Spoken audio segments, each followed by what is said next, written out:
भक्तानुकम्पान्वितविग्रहं वै ईशावतारं परमेशमिद्धं तं रामकृष्ण शिरसा नमः। আজকে আপনাদের কাছে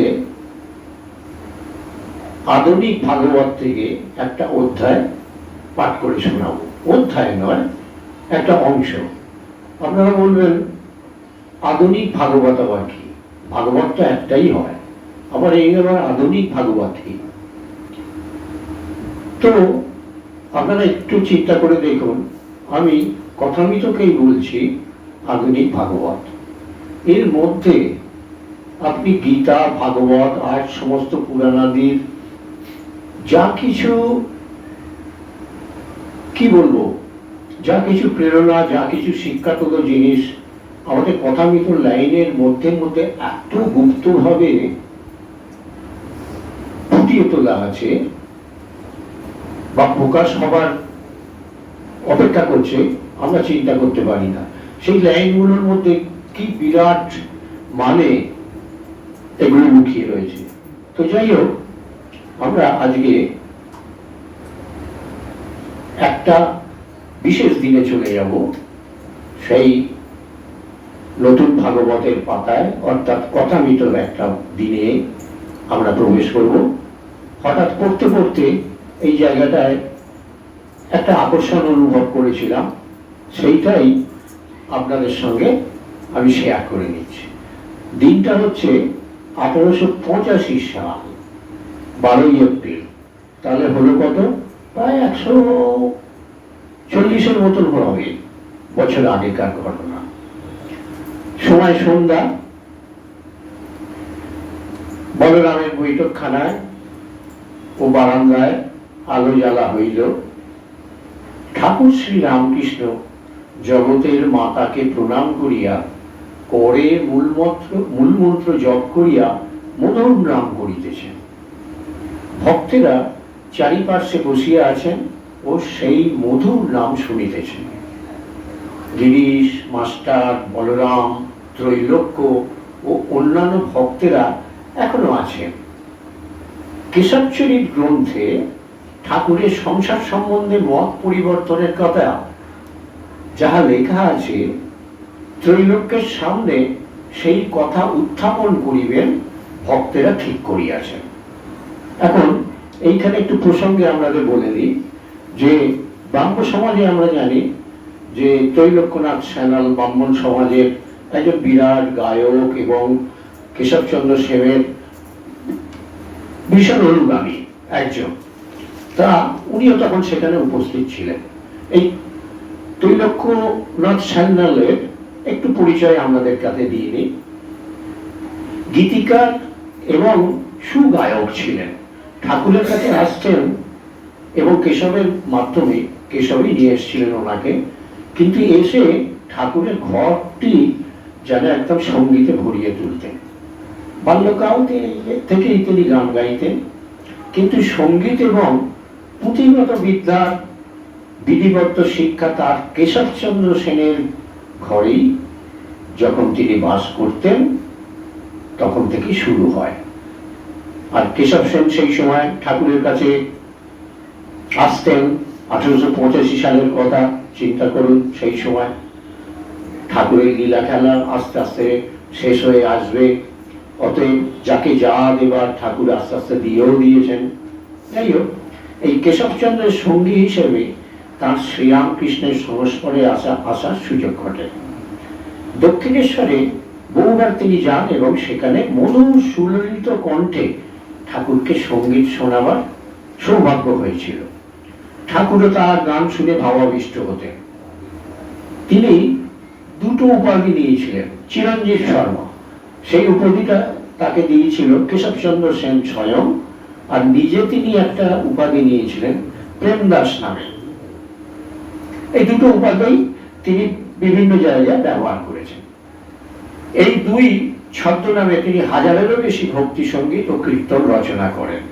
তারই রচিত নববৃন্দাবন নাটকে আমরা দেখতে পাই নরেন্দ্রনাথ পাহাড়ি বাবার ভূমিকায় অভিনয় করেন। ঠাকুর আবার এই নাটকটা দেখতে গিয়েছিল। এবার ঠাকুর আমাদের ভক্তদের বলতেন, তোমরা তৈলক্য বাবু যে বইগুলো লিখেছে তোমরা পড়ো বাবু, যেমন গীতা রত্নাবলী, পথের সম্বল, কেশব চরিত্র ও ভক্তি চৈতন্য চন্দ্রিকা। এখন ভক্তদের মধ্যে কেশব চরিত্র হাতে পড়েছে, পড়ে কিছু কিছু অংশ তিনি এমন ভাবে কেশবচন্দ্র সেনকে ভুলিয়ে ফাঁপিয়ে দেখিয়েছেন যেন ঠাকুরের অবতারত্বকে একটু খাটো, যেন অবিশ্বাস করছেন। সেই ব্যাপার নিয়ে নিজেদের মধ্যে আলোচনা হয়েছে। ওইখানে তৈলক্যনাথ সান্যাল বলরাম বাবুর বাড়িতে এসছে, আর আছেন গিরিশ মাস্টার, বলরাম, আরো সব দুই একজন ভক্ত। এবার তৈলক্যকে বলছেন, ভক্তরা ঠিক করেই নিয়েছিল আজকে তৈলক্যবাবু তো থাকবেন, ওনাকে আমরা এই বিষয়ে প্রশ্ন করব যে আপনি এই কথাগুলো বললেন ঠিক করে। যাই হোক, আমি আবার সেই পাতায় ফিরে যাচ্ছি, অর্থাৎ কথা ভিতর সেই পাতায়, সেই দিনটিতে তিনি ত্রৈলোক্যকে বলিতেছেন, আপনি যা লিখেছেন যে সংসার সম্বন্ধে এর মত পরিবর্তন হয়েছে তা কিন্তু হয় নাই। এটা কে বলছেন? গিরিশ। শ্রীরামকৃষ্ণ ত্রৈলোক্য অন্যান্য ভক্তদের প্রতি, মানে কেশবচরিত বইতে তিনি লিখেছেন যে কেশবচন্দ্র সেনের সঙ্গে থেকে ঠাকুরের সংসার সম্বন্ধে মত পাল্টে গেল, একটু তিনি অন্যরকম হয়ে গেছেন। যাই হোক, এই সম্বন্ধে তর্কটা হচ্ছে।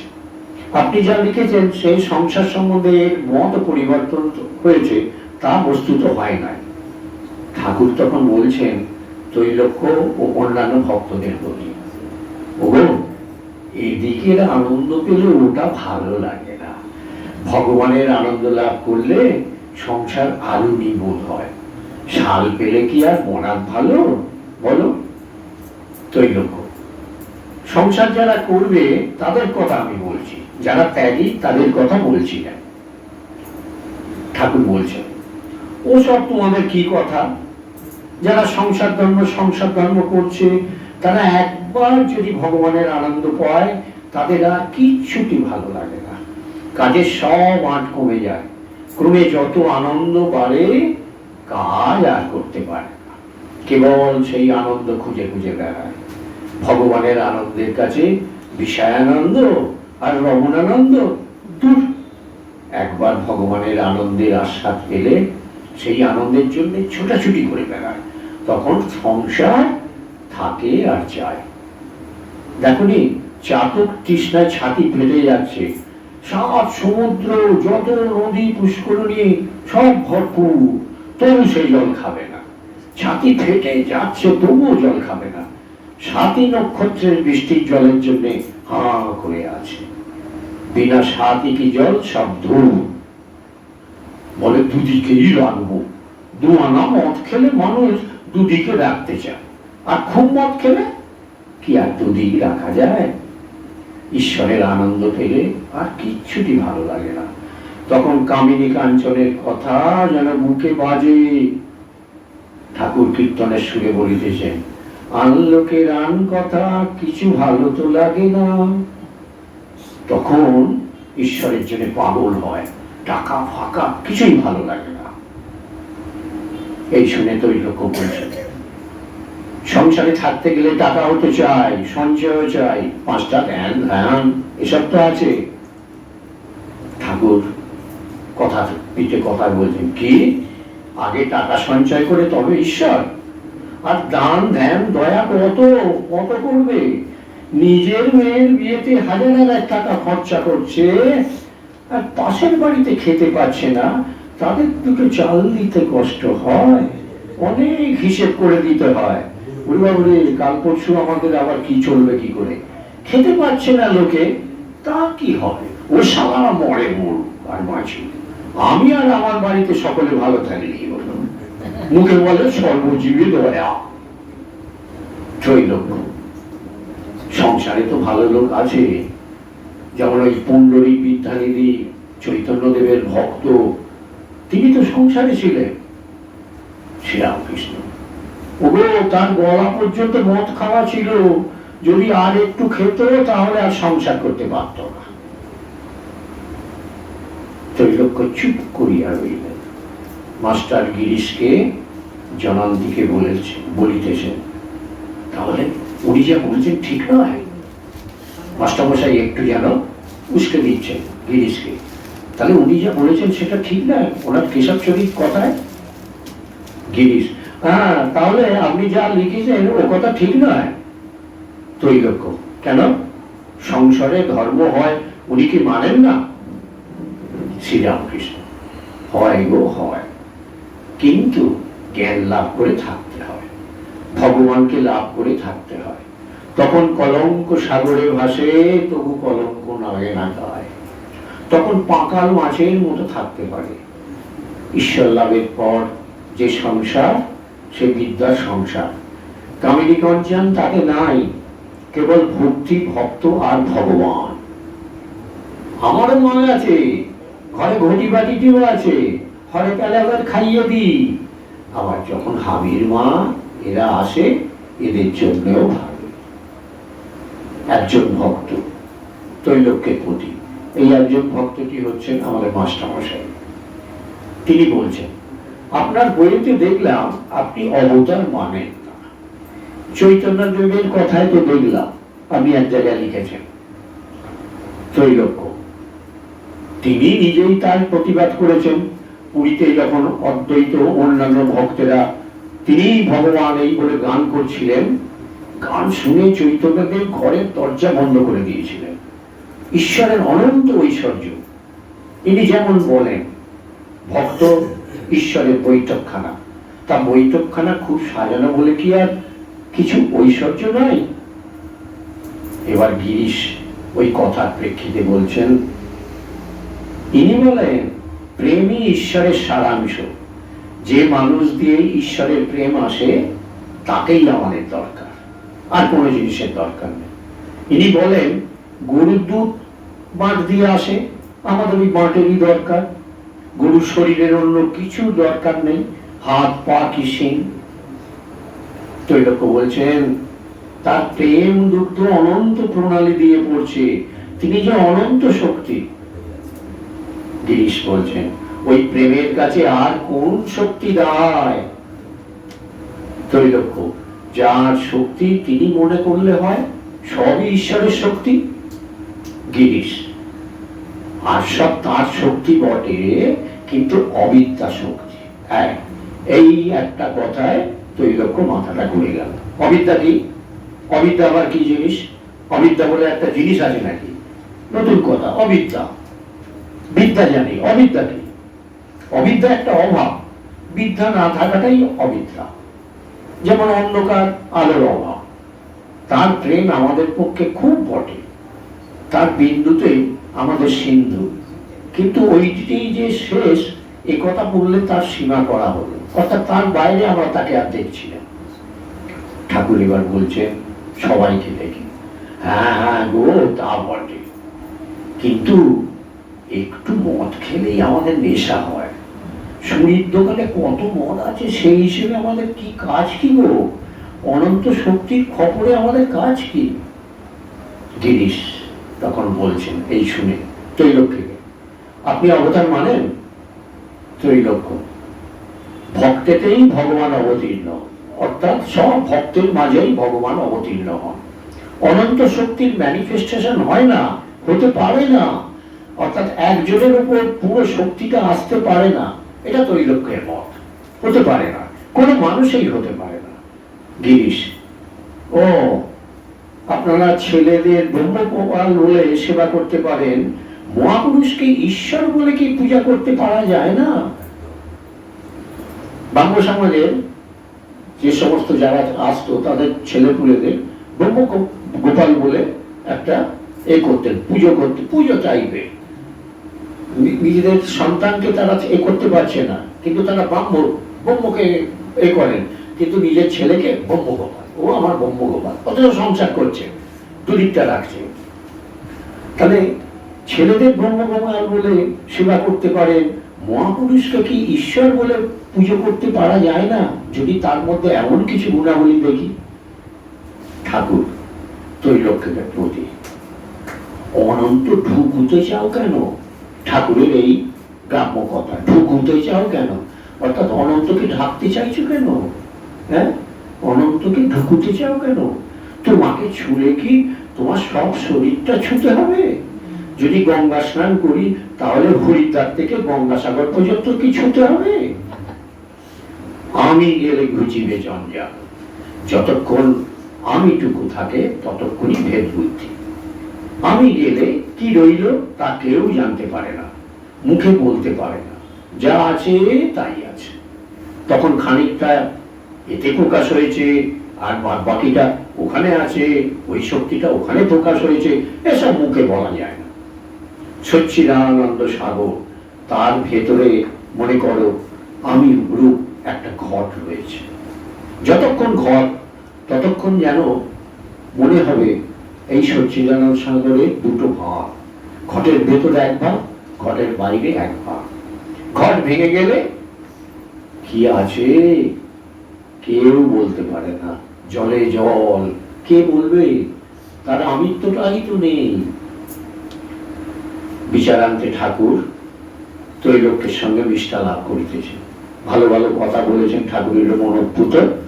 ঠাকুরের এইসব বিচার টেচার হয়ে যাওয়ার পর ত্রৈলোক্যের সঙ্গে ঠাকুর কথা বলছে, তুমি তো আনন্দে আছো গো ত্রৈলোক্য, কই আর আনন্দে, এখান থেকে উঠলেই আবার যেমন তেমনি হয়ে যাব। এখন বেশ ঈশ্বরের উদ্দীপনা হচ্ছে। শ্রীরামকৃষ্ণ, জুতো পরা থাকলে কাঁটা বনে তার ভয় নাই, ঈশ্বর সত্য আর সব অনিত্য, এই বোধ থাকলে কামিনী কাঞ্চনে আর ভয় নাই। এই সময়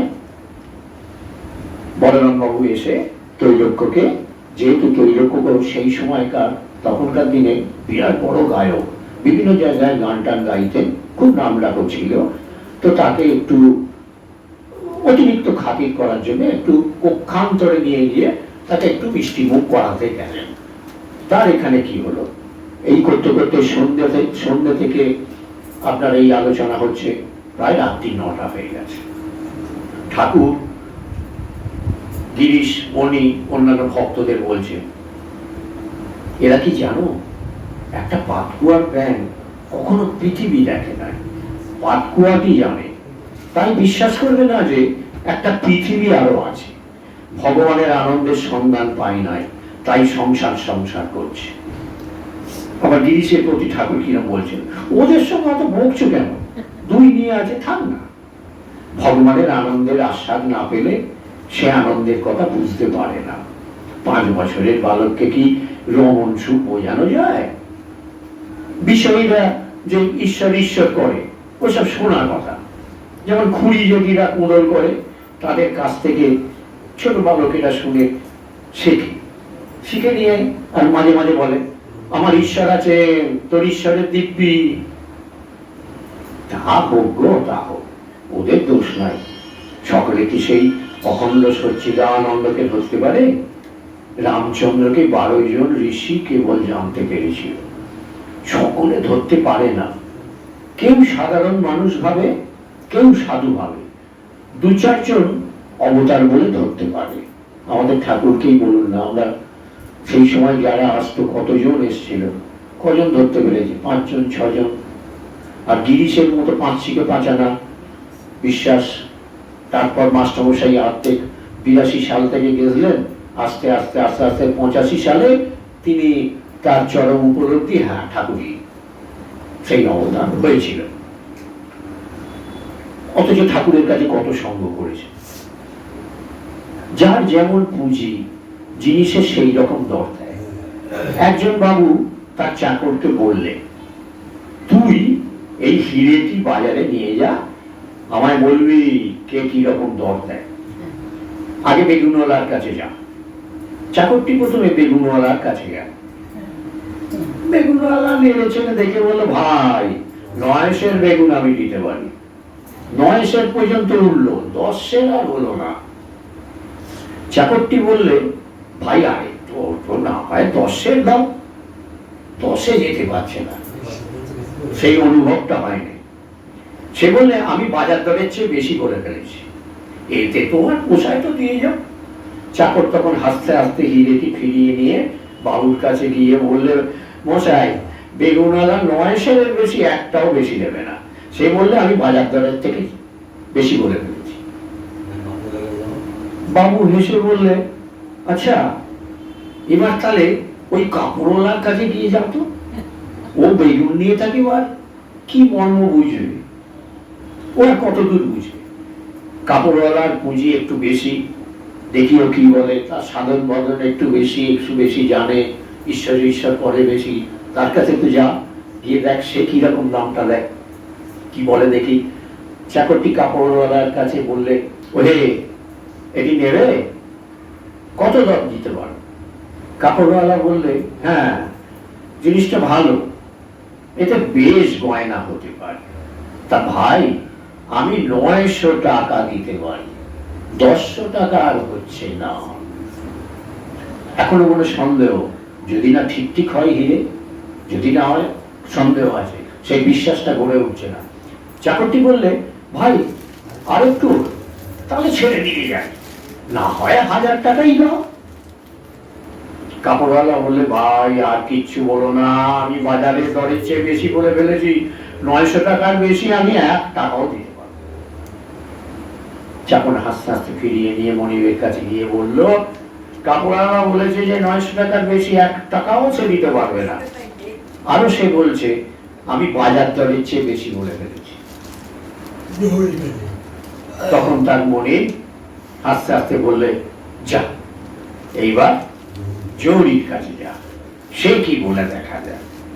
চাকরটি জৌরির কাছে এলো, জৌরি চোখে সেই এদ দেখে পড়ে একটু দেখেই একবারে বলল, 1 লাখ টাকা দেব।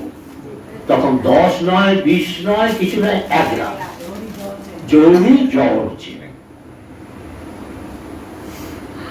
সংসারে ধর্ম এরা করছে, যেমন একজন ঘরে আছে, সব বন্ধ, ছাদের ফুটো দিয়ে একটু আলো আসছে, মাথার উপর ছাদ থাকলে কি সূর্যকে দেখা যায়? একটু আলো এলে কি হবে? এই কামিনী কাঞ্চন ছাদ ঘিরে আছে তাদের, ছাদ তুলে না ফেললে কি সূর্যকে দেখা যায়? সংসারী লোক যেন ঘরের ভেতর বন্দী হয়ে আছে। তাই অবতারাদি হচ্ছে ঈশ্বর কোটি, তারা ফাঁকা জায়গায় বেড়াচ্ছে, তারা কখনো সংসারে বদ্ধ হয় না, বন্দী হয় না। তাদের আমি মোটা আমি নয়, সংসারী লোকেদের মতো। সংসারী লোকেদের অহংকার, সংসারী লোকেদের আমি যেন চতুর্দিকে পাঁচিল, মাথার উপর ছাদ, বাইরে কোনো জিনিস দেখা যায় না। অবতারাদির আমি পাতলা আমি, এই আমির ভেতর দিয়ে ঈশ্বরকে সর্বদা দেখা যায়। অবতারাদির আমিও কিন্তু একটা আবরণ থাকে, একবারে আমি শেষ হয়ে যায় না, আমি শেষ হলে তো মুক্ত। অবতারাদি যেহেতু মনুষ্য দেহ ধারণ করেছে, আমি ভাব নিয়ে তাকে আসতেই হবে, সংসারী জিনিসগুলোকে তাকে ভোগ করতেই হবে।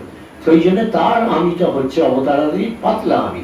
তিনি যখন ইচ্ছা এদিকেও থাকতে পারেন, ওদিকেও থাকতে পারেন। যেমন তিনি আবার এক জায়গায় বলছেন, যেমন একজন লোক পাঁচিলের এক পাশে দাঁড়িয়ে আছে, পাঁচিলের দুদিকেই অনন্ত মাঠ, সেই পাঁচিলের গায়ে যদি ফোকর থাকে, পাঁচিলের ওধারে সব দেখা যায়, বড় ফোকর হলে আনাগোনাও হয়। অবতারাদির এই আমিটা হচ্ছে ওই ফোকরওয়ালার পাঁচিল।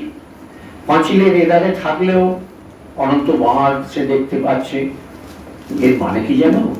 দেহ ধারণ করলেও তারা সর্বদাই যোগেতেই থাকে।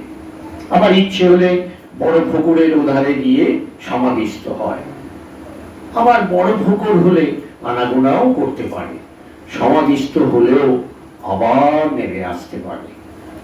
ভক্তেরা অবাক হয়ে অবতার তত্ত্ব শুনিতে লাগে। ঠিক এই জায়গাটায় এসে আমার আধুনিক ভাগবত এত ভালো লেগেছিল, আমি চেয়েছিলাম আপনাদের সঙ্গে একটু শেয়ার করে দিতে, করছি। তবুও এর পরিপ্রেক্ষিতে আরেকটা কথা বলি, যে এই তৈলক্যনাথ সান্যাল তিনি কেশবচন্দ্র এবং ঠাকুরকে কি চোখে দেখতেন, তার লেখনীতে কিছু কিছু জায়গায় ব্রাহ্ম সমাজের কোনো পুস্তকে ফুটে উঠেছিল।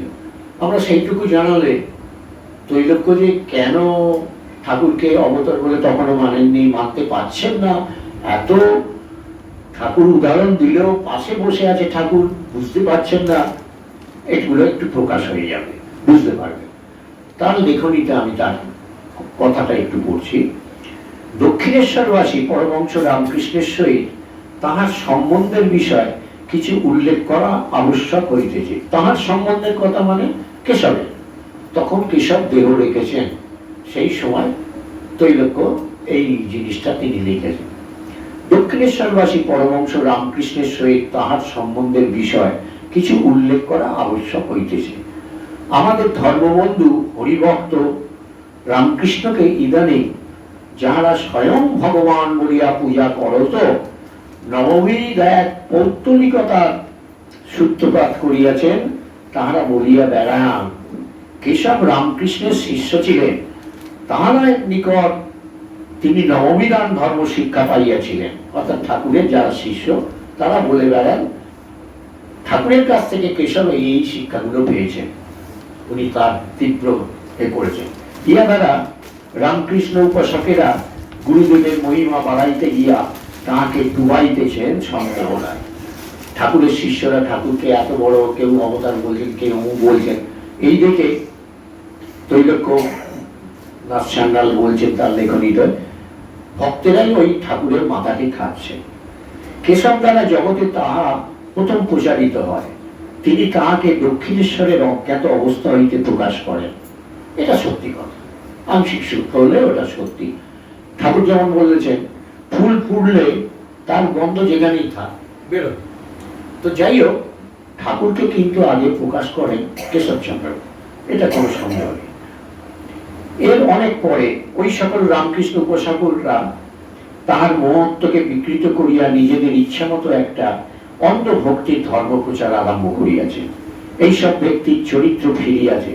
এইসব ব্যক্তি মানে গিরিশ, নরেন, এদের কথা বলছে। গিরিশের তখন চরিত্রবান হিসেবে সারা কলকাতা কেন একবারে মানে সবাই জানে গিরিশ কি ধরনের চরিত্র, সে চেঞ্জ হয়ে গেছে মানে একটা বিরাট ব্যাপার। রামকৃষ্ণের শিক্ষা এবং দৃষ্টান্তে ইহাদের অনেক উপকার হইয়াছে সত্য, কিন্তু ইহারা রামকৃষ্ণ কেশব সম্বন্ধে অনেক কাল্পনিক এবং অনেক কথা বলিয়া উভয় ভক্তের নিকট অপরাধী হইয়াছে। কেশব চন্দ্র সেনের সম্বন্ধে এই কথা বলে কেশব ভক্তদের কাছে অপরাধী হচ্ছেন, ঠাকুরের সম্বন্ধে এই বলে কেশবের ভক্তেরা অপরাধী হচ্ছে। এইটা বলে পরস্পর। ঠাকুর বলছিলেন তোরা এই বাঁদরেরা, তোরা দুজনে কিচির মিচির করে যুদ্ধ করে বেড়া, আমরা রামরাবণরা যুদ্ধ করি, সেই রকম আর কি। বাহরম্বর, লোক সমারোহ, অজ্ঞান অন্ধতা এবং লৌকিক উৎসাহ এখন ইহাদের মধ্যে যথেষ্ট বৃদ্ধি হইয়াছে। তৎসঙ্গে রামকৃষ্ণের নামও জগতে প্রচার হইয়াছে, কিন্তু তার স্বাভাবিক ধর্মজীবনের যে অকৃত্রিম সৌন্দর্য মিষ্টতা এখন আর নাই। তৈলক্যনাথের উপলব্ধি, তার যে মিষ্টতা আগে ছিল এখন আর নাই। এখন তিনি বৈদান্তিক পণ্ডিত এবং উপাস্য দেবতা, তার শিষ্যরাই তাকে এমন বেশি দেবতার স্তরে তুলে দিয়েছে। যা হোক, সারগ্রাহী, মধু, কেশব ইহার ভিতর যাহা কিছু সার ছিল তাহা লইয়াছিলেন। এই মহাত্মার সঙ্গে তিনি প্রথমে বেলগড়িয়ার উদ্যানে মিলিত হন। প্রথম মিলনে উভয়ের হৃদয় এক হইয়া যায়। সাধুরাও লুপ্ত এবং গুপ্ত সাধুদিগকে জগতের সম্মুখে বাহির করিয়া থাকে, মানে সাধুলোককেই চিনতে পারে। তো সেইখানে সবাই ধ্যান করছিলেন, এরই ভাতনা ডুবেছে বলে ঠাকুর বলেছিলেন। রেবে করে উঠেছিল ব্রাহ্ম সমাজের লোকেরা, আপনি মাছের সঙ্গে আমাদের কেশব বাবুকে তুলনা করলেন, ভাবনা ডুবে যাচ্ছে বলে। ও গো শোনো শোনো, আমার ব্যাখ্যাটা শোনো। তারপর কেশবচন্দ্র যেমন বর্তমান সময়ে শিক্ষিত ধর্মপিপাসু নব্য দলের সহিত ঈশা, মুসা, গৌর, শাক্য, সক্রেটিস, মোহাম্মদের পরিচয় করিয়া দিয়াছেন এবং তাহাদের মনে সাধু ভক্তির সঞ্চার করিয়াছেন, তেমনি পরমহংসকে তিনি বঙ্গীয় যুবকবৃন্দের নিকট ডাকিয়া আনিয়াছেন। এই দুই মহাত্মার ধর্মভাবের বিনিময়ে ব্রাহ্ম সমাজে ভক্তি বিষয়ে অনেক উন্নতি হইয়াছে। স্বীকার করছে ব্রাহ্ম সমাজে আমরা এই ভক্তিভাবটা পাইনি, ঠাকুরের আশায় আমরা এটা পেলাম। আমরা পূর্বেই বলিয়াছি, কেশব যাহার ভিতর ভালো সামগ্রী যাহা কিছু পান তাহা শোষণ করিয়া লন। অবিকল প্রতিলিপির ন্যায় তাহার অনুকরণ ছিল না। অন্যের ভাব লইয়া তিনি তাকে নতুন আকার প্রদান করিতেন এবং এক গুণ ভাবকে 10 গুণ করিয়া বলিতে পারিতেন। পরমহংসদেব সরল মধুর বাল্যভাব কেশবের যোগ্য বৈরাগ্য নীতি ভক্তি ও বিশুদ্ধ ধর্মজ্ঞানকে অনুরঞ্জিত করিয়াছিল।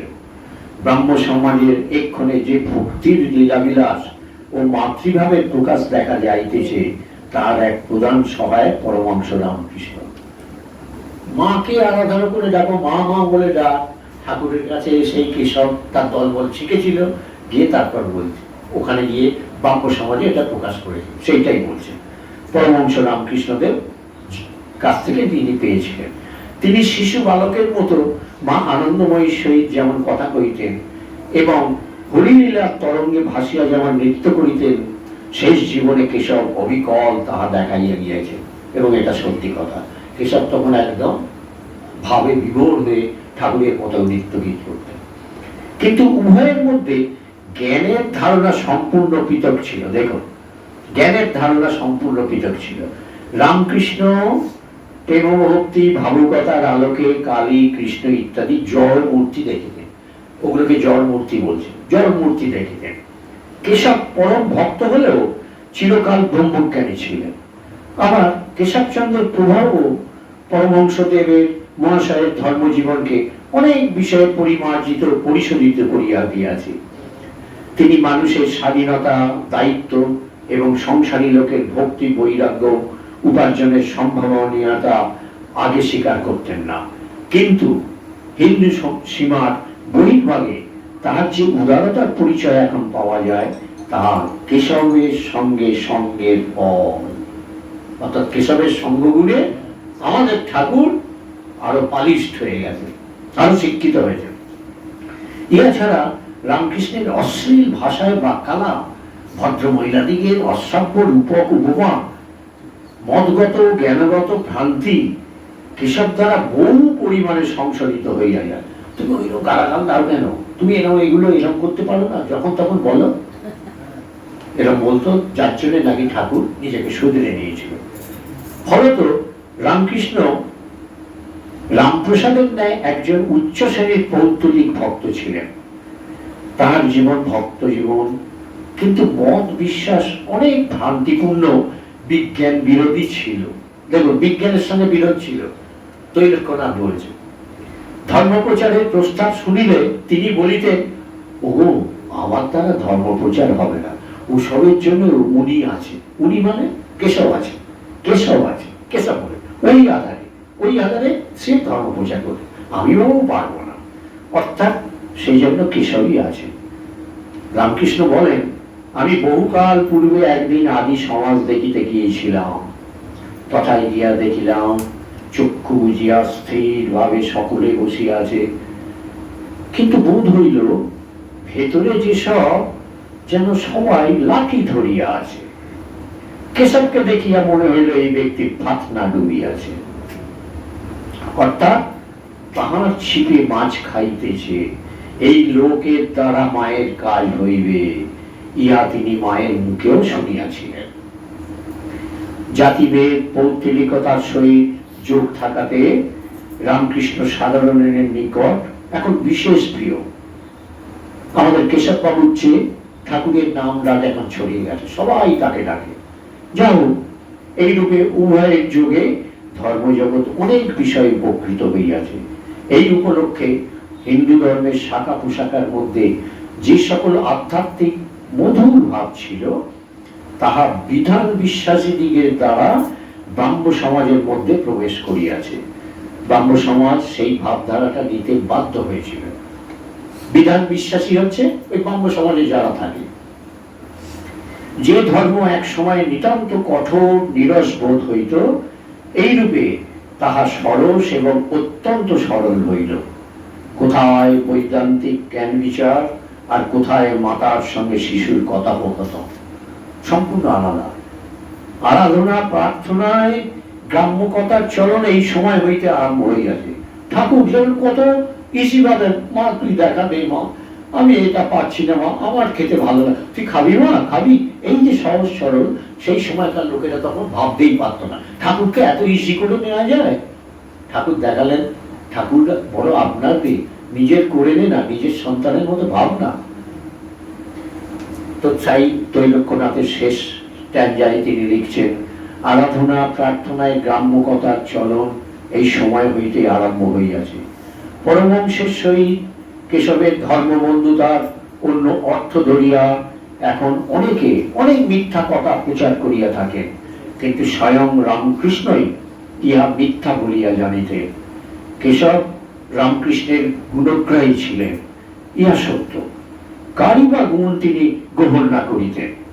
নববিধান ধর্মের মূল বীজ তাহার আত্মাতে বিধাতা কর্তৃক রচিত হয়, পরে তাহা স্বদেশ বিদেশের মৃত এবং জীবিত মহাজন ও সাধকদিগের ব্যক্তিগত সাহায্যে ফলে ফুলে সুশোভিত হয়েছিল।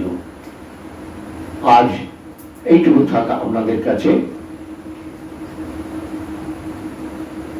আধুনিক ভাগবত থেকে আপনাদের কিছু কথা শোনালাম, আশা করি ভালো লাগবে। জয় ঠাকুর, জয় মা, জয় স্বামীজি।